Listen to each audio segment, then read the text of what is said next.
Hello, नमस्कार, कैसे हैं आप सभी? वेलकम है आप सबका इस वीडियो में।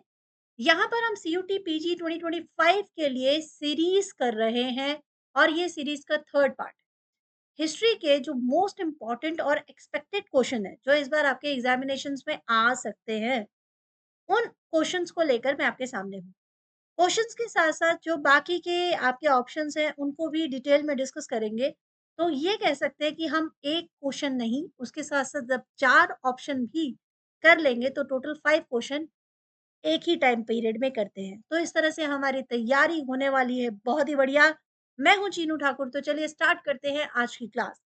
सबसे पहले आपके सामने जो क्वेश्चन आ रहा है, वो है dash the adopted son of Peshwa Bajirao द्वितीय pleaded with British that he be given his father's pension when the latter died. Balaji Vishwanath, Nana Saheb, Nana Phadnavis, Narayan Rao. Question देखते ही आप समझ गए होंगे कि हम मराठा साम्राज्य के जो पेशवा थे बाजीराव द्वितीय उनकी बात कर रहे हैं। तो इनमें से वो कौन है जो पेशवा बाजीराव द्वितीय के अडॉप्टेड सन है, जिन्होंने ब्रिटिश गवर्नमेंट से प्रार्थना की कि वह उनको उतनी ही पेंशन दे जो उनके पिता को दी जाती है उनके देहांत के बाद।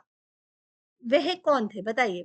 बालाजी विश्वनाथ, नाना साहेब या नाना फडणवीस या नारायण राव?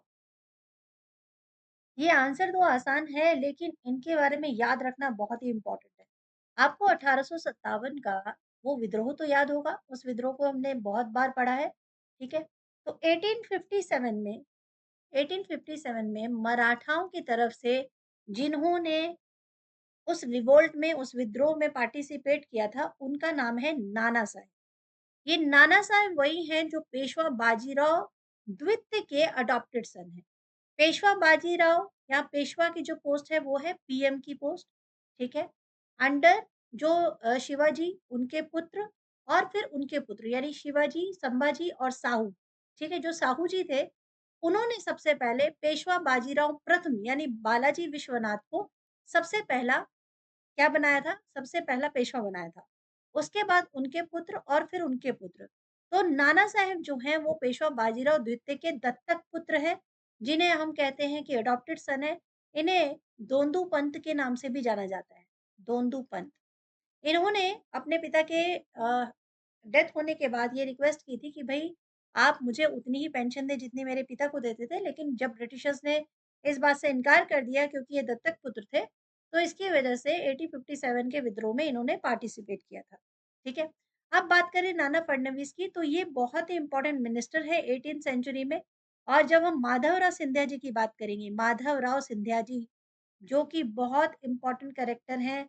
मराठाओं के जो लीडर्स रहे हैं, काफ़ी ज़्यादा स्ट्रॉन्ग लीडर्स रहे हैं, ठीक है? उनमें से माधवराव जो हैं, उनका नाम भी बहुत प्रमुख है और ये भी पेशवा रहे थे 17th-18th सेंचुरी के टाइम पीरियड में।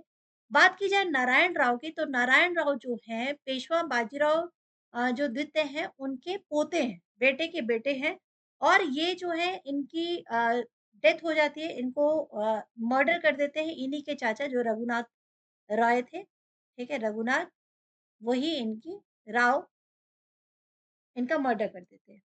तो इस तरह से वे कौन थे? सही आंसर क्या पता चला? नाना साहेब सही आंसर पता चल जाता है। ठीक है? आई होप अब आपको समझ में आ रहा होगा क्या मेथड है, किस मेथड से मैं आपको ये सारे क्वेश्चन करवा रही हूँ, ताकि आपको सारी चीज़ें दिमाग में एकदम छप जाए। ठीक है जी? अगले प्रश्न पे चलते हैं। अगला प्रश्न है द वर्ड भक्ति वाज़ डिराइव्ड फ्रॉम। आपको ध्यान होगा कि पहले हम लोगों ने क्वेश्चन किया था सूफ़ी के बारे में। सूफ़ी सिलसिला जो था, उसके बारे में हम लोगों ने डिस्कशन किया। अब पूछा जा रहा है कि ये शब्द भक्ति जो है, ये कहाँ से आया है? The root bhoj meaning to adore, the root bridge meaning to adore, the root bridge meaning to adore और the root bhaj meaning to adore। तो भक्ति का मतलब पूछा गया है कि भक्ति शब्द कहाँ से आया?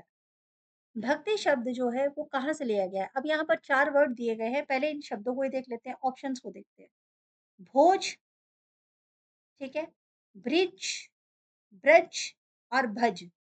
अब यहाँ से अगर मैं इन शब्दों के मीनिंग देखूँ, तो भोज का मतलब होता है खाना, ठीक है? फूड, खाना, भोज करना। ब्रिज इसका कोई वर्ड नहीं है। नो मीनिंग, इसका कोई मीनिंग ही नहीं है, कोई वर्ड ही नहीं, ठीक है? ब्रज ये एक प्लेस है वृंदावन में, एक जगह है, एक स्थान है, ठीक है? वृंदावन के पास ब्रज, ठीक है? कहते हैं ना ब्रज की गलियों में, हम लोग ऐसे कहते हैं। भज, भज का मतलब होता है भजना, यानी कि ईश्वर का नाम लेना, ईश्वर की भक्ति करना, उसको कहते हैं भज। तो यहाँ से आपका अर्थ क्लियर हो जाता है कि भज शब्द कहाँ से लिया गया है? भज शब्द लिया गया है संस्कृत से, ठीक है? जो कि उसका रूट वर्ड है, जिसका मतलब ये होता है पूजा करना या पूरी तरह से किसी के प्रति समर्पित हो जाना, उसे हम भज कहते हैं। तो भक्ति जो है भारतीय दर्शन में ना भगवान के प्रति अपना संपूर्ण समर्पण दर्शाती है। तो भक्ति का जो सही वर्ड है वो डी, द रूट भज मीनिंग टू अडोर, भक्ति। ओके, चलिए नेक्स्ट प्रश्न पे आते हैं। अगला प्रश्न है, in the 1857 revolt, Begum Hazrat Mahal led the revolt from which of the following? Very, very important repetitive question. 1857 revolt से जुड़े बहुत सारे क्वेश्चन हैं जिसका डिस्कशन हम लोग साथ साथ में करते जा रहे हैं, ठीक है? तो 1857 जो विद्रोह हुआ था उसमें बेगम हजरत महल ने भी बहुत बड़ी भूमिका निभाई है। ऐसे बहुत सारे कैरेक्टर हमारे इतिहास में हैं जिनके बारे में सभी को जानना बहुत ही ज़्यादा ज़रूरी हो जाता है। उसमें से एक ये जो कैरेक्टर है बेगम हज़रत महल है, जो कि बेगम है, महारानी है, ठीक है? इन्होंने इनमें से कौन से प्लेस से अपना रिवोल्ट किया, विद्रोह किया था? बनारस से, लखनऊ से, झांसी से या दिल्ली से?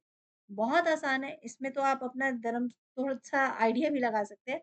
बट कन्फ्यूजन आपको हो जाएगा बनारस और लखनऊ में से, ठीक है? क्योंकि झांसी आपको मालूम है, झांसी और दिल्ली, बेगम हज़रत महल वहाँ से नहीं हो सकती। 1857 रिवोल्ट आपने इसके बारे में पढ़ा है, ज़रूर पढ़ा होगा, ठीक है?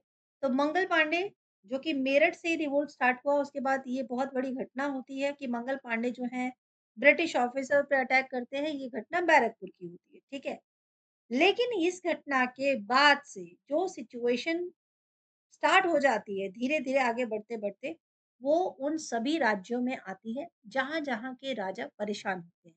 जैसे बेगम हज़रत महल जो है, ये लखनऊ की शासिका है। लखनऊ यानी अवध के जो रूलर थे, अवध के जो उनको नवाब थे, उनको ब्रिटिशर्स ने ये कहकर अपनी गद्दी से हटाया कि ये अपने राज्य का सही से पालन-पोषण नहीं कर पा रहे हैं। ठीक है? तो जब इस तरह का आरोप लगता है, तो अवध के जो नवाब हैं, वो वैसे भी बहुत बीमार थे और उनके देहांत के बाद बेगम हज़रत महल चाहती हैं कि उनके जो बेटे हैं, वो अब नेक्स्ट रूलर बने। बट चूँकि अब अवध ही ब्रिटिशर्स के अंडर कंट्रोल में जा रहा था, तो ये रिवोल्ट करती हैं और लखनऊ की तरफ से आगे बढ़ती हैं। झांसी, दिल्ली और बनारस, इन सब के लीडर्स आप लोग मुझे कमेंट सेक्शन में लिख कर दीजिए क्योंकि ये बहुत आसान है। इनके तो आंसर आप लोग आराम से मुझे लिखकर बता ही देंगे, ठीक है? चलिए बढ़ते हैं अगले क्वेश्चन की तरफ। ड्यूरिंग द रिवॉल्ट ऑफ 1857 लीजिए एक बार और ये आ गया है। Who was crowned by the rebels as the king of Awadh? ये सेम क्वेश्चन है। सेम क्वेश्चन देने का मेरा एक ही मकसद था ताकि आप लोग ये समझ पाएँ कि कितनी इम्पोर्टेंट ये कैरेक्टर हैं, कितना इम्पोर्टेंट ये क्वीन है। इनके बारे में क्वेश्चन बार-बार आ रहे हैं। कि कौन थी जो कि किंग अवध की तरफ से विद्रोह करते हैं, तो वो होती हैं Begum Hazrat Mahal, which we have already discuss. Birjis Qadr कौन है? बिरजिस कादर जो है वो बेगम हजरत महल के ही बेटे हैं, ठीक है, इनके ही सन है। बहादुर शाह जफर कौन है? ये दिल्ली के उस समय के मुगल रूलर हैं, लास्ट मुगल रूलर, ठीक है, लास्ट मुगल रूलर है। और क्या हो जाता है 1857 रिवॉल्ट जब खत्म हो जाता है, ब्रिटिशर्स का कंट्रोल हो जाता है दिल्ली पर और बहादुर शाह जफर के दोनों बेटों को मार दिया जाता है और इनको रंगून भेज दिया जाता है। इनको रंगून भेज दिया जाता है। ठीक है? बात समझ में आई? मौलवी अहमदुल्ला भी एक बहुत ही इम्पोर्टेंट पर्सन है ड्यूरिंग 1857 रिवॉल्ट। मौलवी अहमदुल्ला भी एक ऐसे ही फ्रीडम फाइटर, एक ऐसे ही देश के लड़ने वाले एक बहुत ही इम्पोर्टेंट पर्सन है, जो कि अवध की तरफ से ही साथ दे रहे थे अपने राजा का और अपनी रानी का, ठीक है?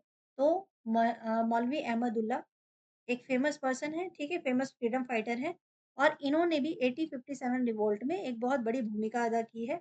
ये light house of the rebellion भी कहे जाते हैं, ठीक है? Light house of the rebellion.